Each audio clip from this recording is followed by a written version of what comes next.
Hey gang, Spearsy here. You're probably wondering why there's no theme or funky music to start the show this week. That's because the real show starts in about 5 minutes, right, Brad? We recorded one last episode during the final days of the 80s cruise, and it was taped live in front of an audience. It was pretty freakish, but it also was a first for us. And we'll get to that in just a few minutes, but we wanted to answer all the emails that we've been getting this week about how the final days of the cruise went. All the emails, Steve? Do you mean the one we got from Carol Jansen? Yeah, you knew she was going to call us on the fact that we didn't kind of wrap things up. Instead, we wrecked the buffet at the Harrow Club. Twice. Do you want me to read the letter, Steve? Read the letter. Okay. Carol writes, "Hey guys, it sounds like the 80s cruise was another great success. Shout out to Beth from Turkey, as she posted the best pictures, and I appreciated seeing what we were missing. For those of us who have other cruises booked or could not make it this year, can you... Please tell me now. Please tell me now. Haha, our old Seggy. We never get to do this anymore. I see what you did there, Carol Jansen. And I like it. Question number one from Carol was, did you guys get to spend any time with Mr. Thomas Dolby? Yes and yes. Well, yeah. Maybe not what we had expected, but we did. What did you do with him, Steve? He was not our special guest for the live podcast as we were hoping.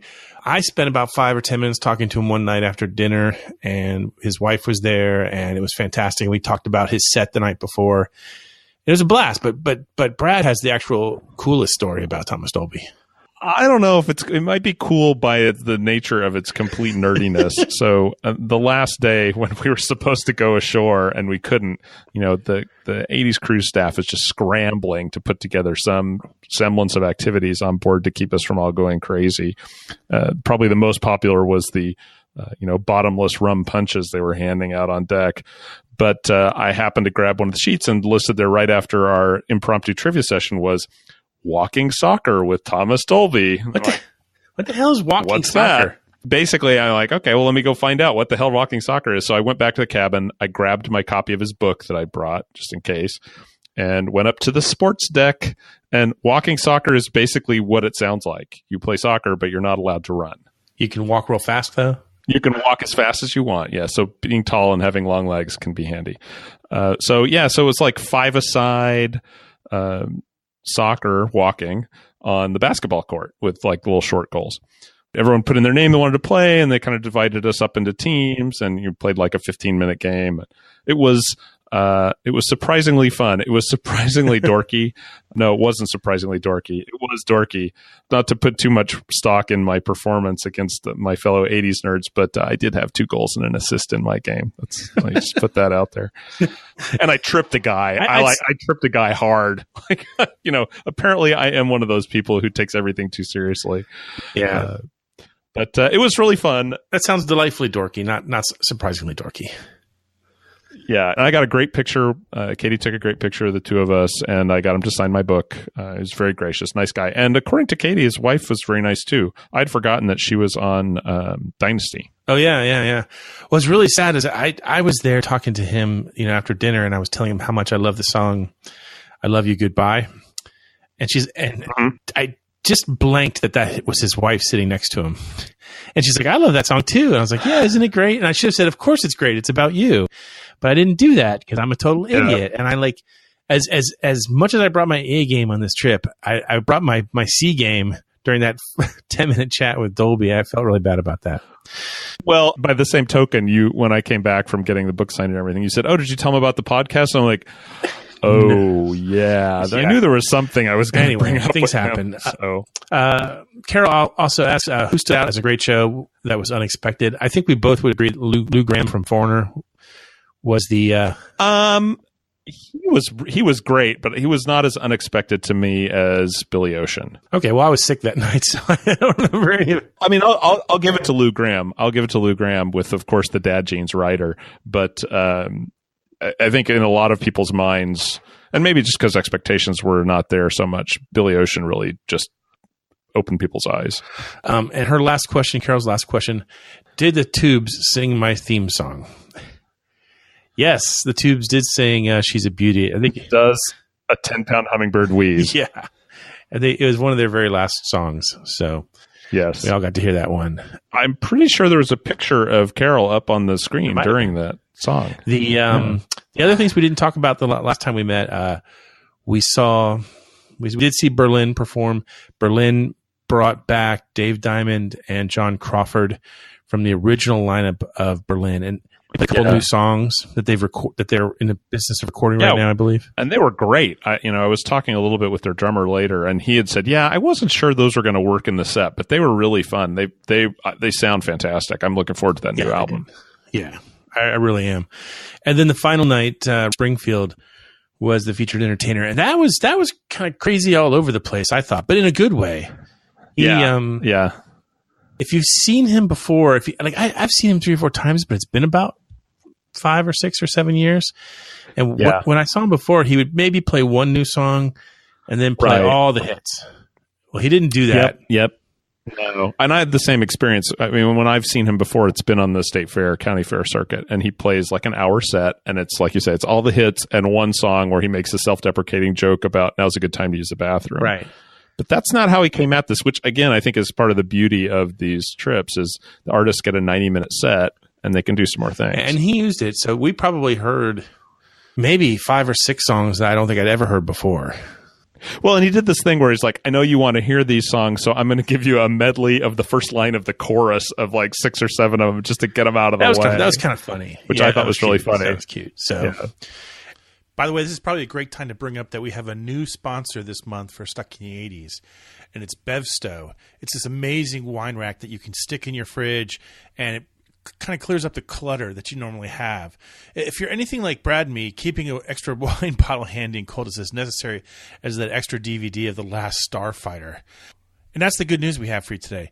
Bevsto creates additional storage capacity by horizontally attaching directly under the glass refrigerator shelves in your fridge. It solves the problem of wine bottles rolling around the fridge and not fitting in the door shelves. The flexible design allows placement under any smooth glass refrigerator shelf. It's easy to install, easy to remove. You can use one or several in your fridge, and it's guaranteed to hold up to 10 pounds. Don't drink wine? No worries. Bevsto works on liquor, soda, water bottles, you name it. And because you listen to Stuck in the 80s, you get a special discount on your own Bevsto.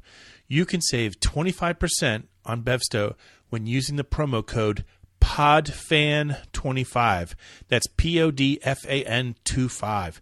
Bevsto is only $19.95, but you get an additional 25% off. So why are you waiting? That's more money to spend on wine. Go to sit80s.com/Bevsto. That's BEVSTOW. And enter the promo code PODFAN25 when ordering. That's sit80s.com/Bevsto, promo code PODFAN25. You'll be helping our podcast out tremendously, and you'll be helping yourself out by organizing your fridge. Anyway, so we got back from the cruise on Saturday. We were already starting to make plans for 2019. In fact, I know it's going to be a busy year for me. I'm going to be doing more and more to help out the 80s cruise. The headliners next year, just so you don't forget, Kenny Loggins, Dee Snider, Berlin, Sheila E., and OMD, The Fix, English Beat, Club Nouveau, Steve Spears, Brad Williams, Club Nouveau, Cutting Crew. Oh, and Grandmaster Flash. How could I forget? So, going to be an amazing trip. We'll be hitting Key West. We'll be hitting Cozumel, Costa Maya, and Belize. Right, Brad? It's unbelievable. So in the meantime, sit back now and enjoy this unusual episode featuring Brad and myself and some of our favorite people on board the Celebrity Summit for our first ever live audience podcast. Travel back in time to the 80s, reliving the music. You can't have the Pretenders' first album. That's mine. I bought it. You did not. The catchphrases. Did you have a brain tumor for breakfast? And the wannabes. Sometimes I see you dance around the house in my underwear. Doesn't make me Madonna. Never will. Because just like you, we're stuck in the 80s. Can you say stuck in the 80s?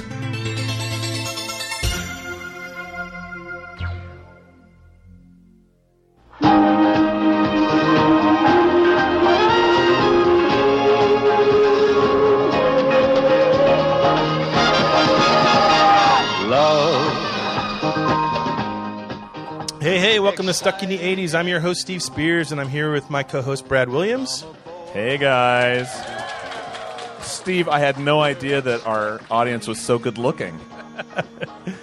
And after 450 episodes, we are cruising through the middle of the Caribbean, about to record our first ever live audio podcast. But first, some legalese. Stuck in the 80s is a proud member of the CLNS Podcast Network. You can listen to our show on iTunes, Google Play, Stitcher, and the new CLNS Media mobile app. You can also find us on the brand new CLNS Media website, clnsmedia.com. Every week, like clockwork. Hey, so how many people here have listened to the podcast before, are familiar with it? Okay, so, you know. And the rest of you are just brave explorers in an unknown land. Waiting for Rick Springfield's drum tech to come in here. So how do you tune a tom? So here's some background if you didn't know much about us. Stuck in the 80s was founded back in 2005. 1982. No, 2005, I had my 20th high school reunion, and I didn't want to go, but I volunteered to build the website for the reunion. And then I built a blog for them, and then I just kind of got caught up in the nostalgia of the decade. And when it was over, I had no more outlet for it. And so 3 weeks later, we recorded our first ever Stuck in the 80s podcast. It lasted 7 minutes, and it was about The Breakfast. In 7 minutes, we talked about the entire movie, The Breakfast Club from top to bottom. So, with the electronic music soundtrack underneath it. I only know this as a listener. I was not involved in the show at that is time. true. If you have not started listening to the show, do not start at episode 001. It will make you appreciate the work we do now Yes. so much more. So please listen to it and download it twice and listen once. So over the years, it's basically become a weekly show, and it revolves around pop culture of the 80s. It's usually we honor a specific band or a movie, or we do a top 10 forgotten hits of 1981, or sometimes we've done an interview.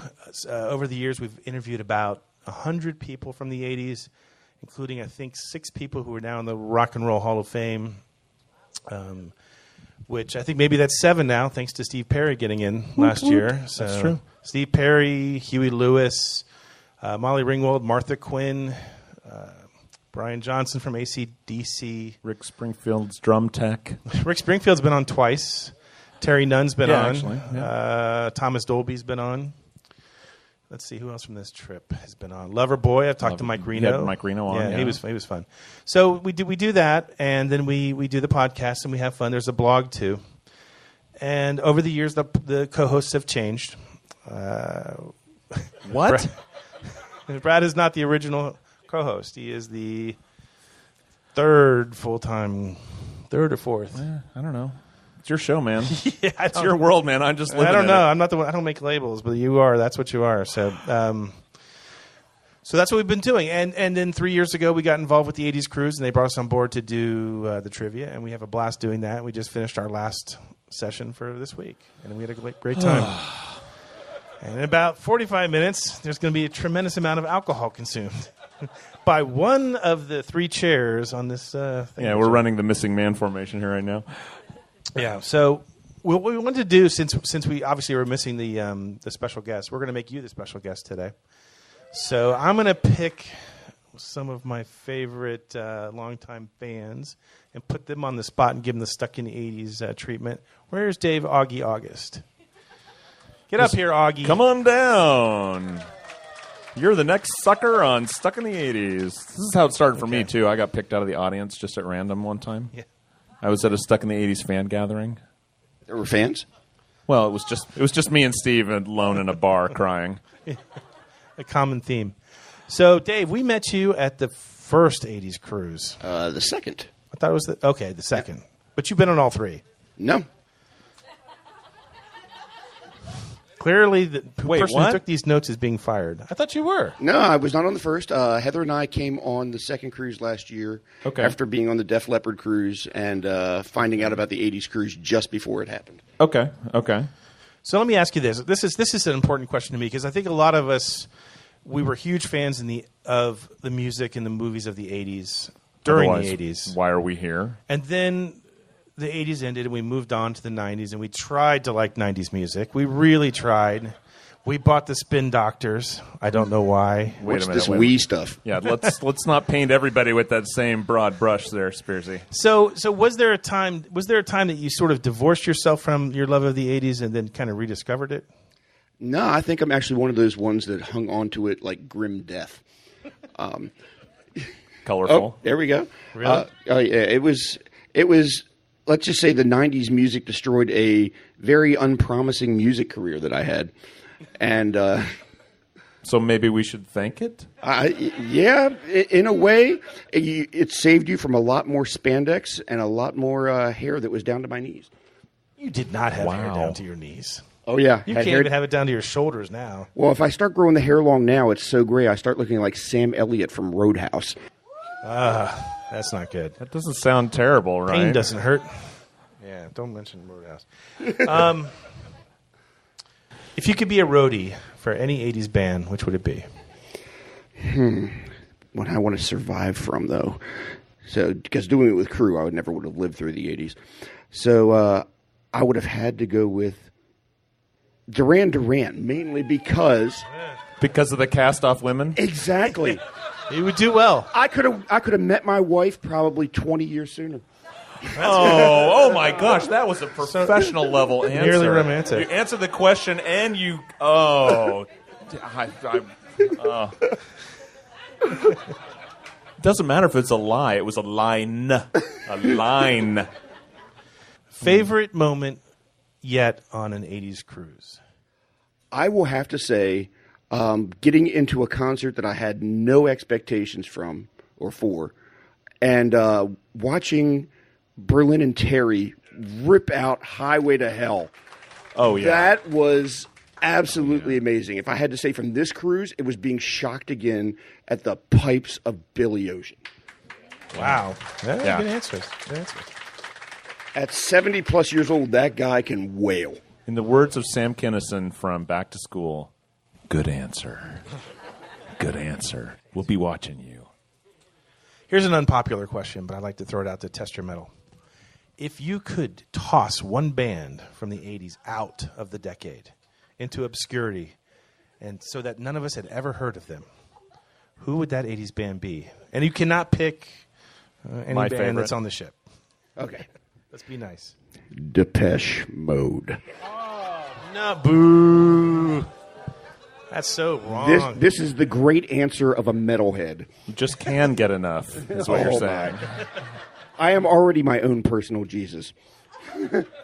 Wow, okay. We got some Don't drink the Kool-Aid, kids. Security. Well, it's been nice having you. It's a shame you can't stay any longer. Okay, We're Augie, doing you're this off for the your own hook. good. All right. Thank you very much Thank you, for doing Mr. that. Augie You are August. quite welcome. Dave Augie August of Okay, Maryland. let's see. I know. The man, the myth, the legend. Who wants the grilling? Who wants to be grilled? I'm looking for my friend Beth. Where is Beth? Where is Beth? Beth in Turkey. has left the Get building. your butt up here. Here we go. Come on, Beth. It's your moment of fame. Come on. We need to know. You have stories, and we need to fill air. Here's an important thing to say. What's something important? If you've been following the 80s Cruise social media accounts for the last week while we've been on the ship, this is the person taking all the photos. So she's taking me. She takes the photos. I write the copy. We send it to St. Louis, and poof, it magically appears. The magic happens. How long have you been listening to the show, Beth? Let's see, definitely 10 years. Wow, Okay. that's pretty good. That's good. Yeah. Do you remember how you found it? Yeah, because I was traveling so much for my job, I was looking for something 80s related, and then I found it on iTunes. And so, as I said, you all were my best traveling companions, because I would bring you on all my trips, and as I sit in taxis and plane rides and so on. Wondering where your luggage is. Always. Common thing. But I did get my luggage the whole time this trip. I shouldn't, knock on wood, I shouldn't say, I've got Saturday still to go. Okay, pop quiz. Oh, God. You were in charge of the 2020 80s Cruise. What 5 bands do you pick to play on it? Can this be Living or Dead, or They can be Dream Lineup? They could be together or not together, live or dead, but they Dream have to Lineup. be 80s bands. Dream Lineup. Well, number one would be Culture Club for me, right? Culture Club. I love Culture Club. I saw. Can I just make a side note on this? Certainly. They were probably my first real 80s band that I saw in concert. I was in 4th grade. My mom took me. Yes, in Louisville, Kentucky, at the Louisville Gardens, and I snuck backstage when I was in 4th grade, and I got to wave at Boy George in the dressing room. Of course you did, Beth. Of course you did. That's where all the stalking first started, when I was in 4th grade. That's right. So yeah, Culture Club, Duran Duran. Dream big. I know. Well, Dream list. You're It's absolutely right. dream, they don't dream. have to. It's like, Duran Duran, U2, Rolling Stones. Yeah. I still Yeah, liked and I'd Huey like $1 million Lewis in my when he cabin later, was too. on the first year.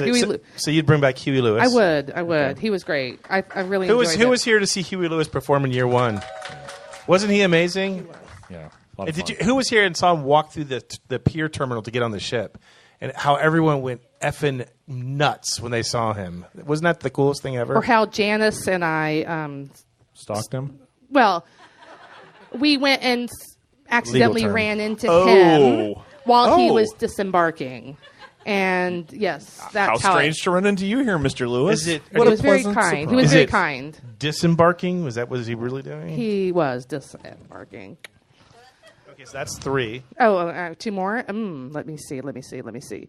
Oh, no, that's not one of my faves. But I like modern English.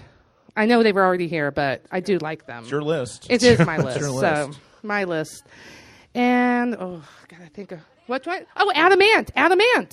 Yeah. Duh. Yeah. I can see Adam in on the Oh cruise. my god, That'd be great. Wouldn't I've it? never seen him in concert. I would love to see he's Adam great. Ant. He's fun. He's fantastic. I would do the Prince Charming dance if he was here. With him. Why wait? Well, go ahead, demonstrate it. You're the one. No, that I thought said you it. said you would do it. I would if Adam was with me. Oh, okay. Not with Brad was with me. No. Bradham. No. Bradham Okay. Brandt. Final question. Oh yes. 80s celebrity crush. Oh, John Cusack. Boom. No hesitation. Yes. The no look pass. And I have met him before, and it was a little stalking adventure again, but he's so nice. He was so nice, so lovely. Nice. Good answers. You're off the hook. Okay, thank you. Thank you, Beth. And thank you for all the photos you're taking for the trip. Even though we don't give photo credits on social media, you totally deserve them. Yeah. I'm the worst picture taker in the world, so it's important we have Beth around. Okay, Heather, get your butt up here. It's She-Ra time. Bring your inflatable sword. She-Ra. So are you going to dress up tonight? That was fun. Yeah, I'm thinking about it. Yeah. It is Thursday. TMI, bro. Favorite cruise moment so far? Of all the cruises you've been on? I'm going to out myself that I'm recycling this costume from last year. But last year, we went on the cruise because my husband loves Debbie Gibson. And I did not realize that She-Ra was a big kind of hero for her backup dancers. And when it came time for them to pull people up on stage, they looked to me because I was She-Ra, and I got my husband up on stage with Debbie Gibson. That's awesome. That's awesome. More can you ask? On Stuck in the 80s, we usually we tell a lot of stories about the past and past girlfriends and Shocking. boyfriends and stuff like that. And for the most part, we are discreet enough to invent nicknames for those people. So there's Crazy Plant Lady, there's Condo Girl, there's Vegas Girlfriend, stuff like that. If you had an 80s nickname, what would it be? Like when you were saying that, I thought I had an ex-boyfriend I called the Harry Crier. That's my nickname. Harry Crier. Wait a minute. And that's the big reveal today, folks. Yes. We've reunited this couple. Sorry. Greg, we've been meaning to tell you something. She-Ra. That inflatable sword thing? Oh, my gosh. It's a metaphor. And you may say to yourself, And she said she was going to give it back to me tonight. She did. Sorry. Yeah. You know, I guess me in the 80s, it would be the nerd girl with glasses. Yeah. Okay. Yeah. Okay. Like very big We'll glasses. we'll work on it. With bifocals. So we'll work on it so you have a better one. When we bring you up next time, we'll have a better one. But I like Nerdy She-Ra will work for now. Okay, you're off the hook. Thank you for coming up. Woohoo! Oh, thank you. You hang on to the sword. Okay, so we're 21 minutes in. we're almost out of questions to ask people that will embarrass them. So we'll turn it over. Does anybody have any questions for us about the podcast history or us personally or what's on tonight's menu at dinner? I do not know that answer. I still am digesting the lobster tails. You got to come up. So come up and ask into the mic so that we can all hear it from the home audience can hear. The home audience can hear. Please spell discreet. Can you use it in a sentence? Steve wants you to be discreet. When did you two know that you were meant to be together? That's not weird at all. First time ever I saw your face. So years ago, we used to do this thing in Stuck in the 80s where we would, my co-host and I would fly to Las Vegas because Las Vegas always hosts these amazing 80s concerts like Lost 80s and Retro Futura. So about 9 years ago, we flew out there, and some of our friends from California that we'd only heard emails from. It's an easy drive. Came over to see us, and so Brad Williams came up to my hotel room with like a just. Oh yeah, snacks. That's what I brought him. Is snacks. Like enough for 500 people. Well, you get hungry all that drinking. I mean, come on. And he sat there patiently while we recorded a podcast, looking like it was Christmas morning, and you were a 5-year-old waiting for your Tonka truck. And it was amazing. It was amazing. We've been friends ever since. And then a few years ago, I left my job in Tampa, where I was a full-time web editor, and podcast was part of my job, and we needed a new co-host. And even my old co-host, Sean Daly, at the time said, you need to get Brad on the show. He's got the perfect radio voice. I do read the legalese. I mean, that's so I think that's how it started, and it's been a partnership ever since. So we probably talk to each other every day. I would say so, yeah. So let me tell you my side of it now. Let me give you the real story. So Steve is my example I give when people say, can you really make friends on the internet? Yes. Or should you? Well, really make friends on the internet? You still have to be careful. As my mother said, be nice to everyone, choose your friends carefully. But he's my example for that. I started listening to the show when you started, like late summer of 2005. So 2006, beginning of 2006, I started listening to the show and I started emailing with him.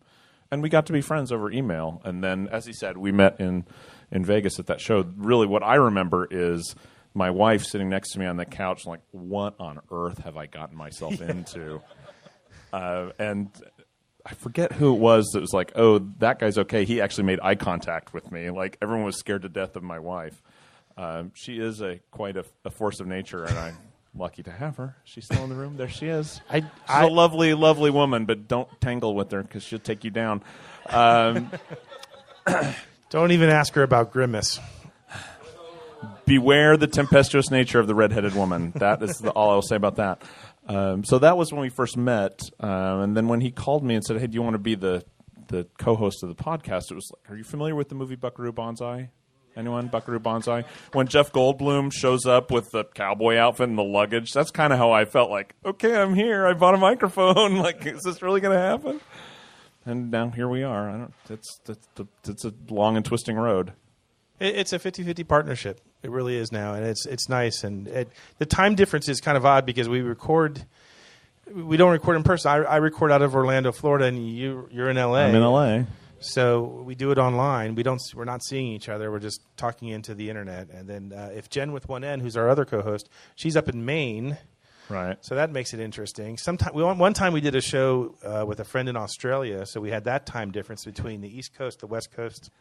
It was going to be 3 in the morning for somebody. Yeah, basically. Somebody got screwed. And then, of course, in true Stuck in the 80s fashion, we totally mangled the audio. And just completely wasted like 2 hours of our time. It was a great show on Crocodile Dundee that nobody ever got to hear, and we just couldn't bring ourselves to record it again. And I feel so bad about that.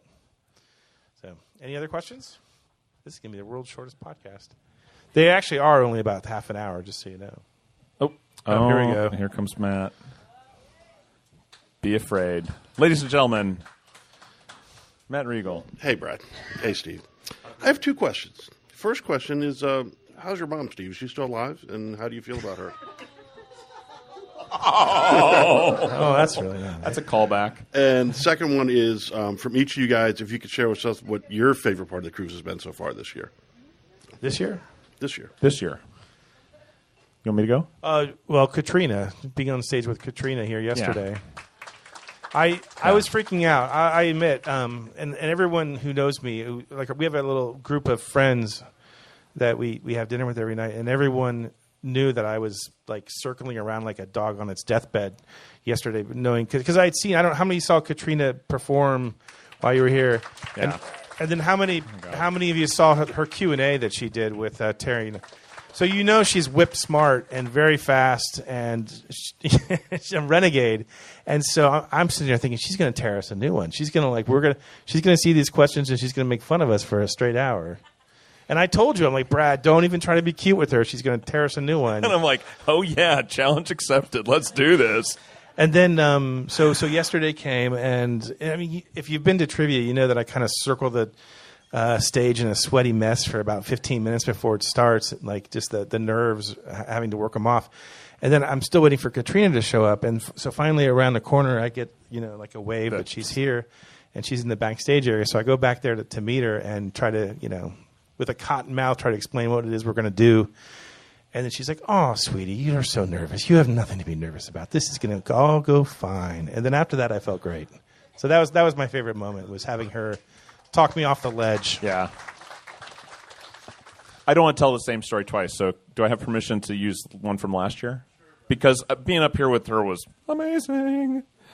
So last year, I don't know, people who were on the cruise last year maybe remember this, when Tom Bailey did his set, he's introducing the band afterwards, and he blanks on the keyboard player's name, right? And he's just like, and you are, sounds like, 3 syllables, it just completely blanked out.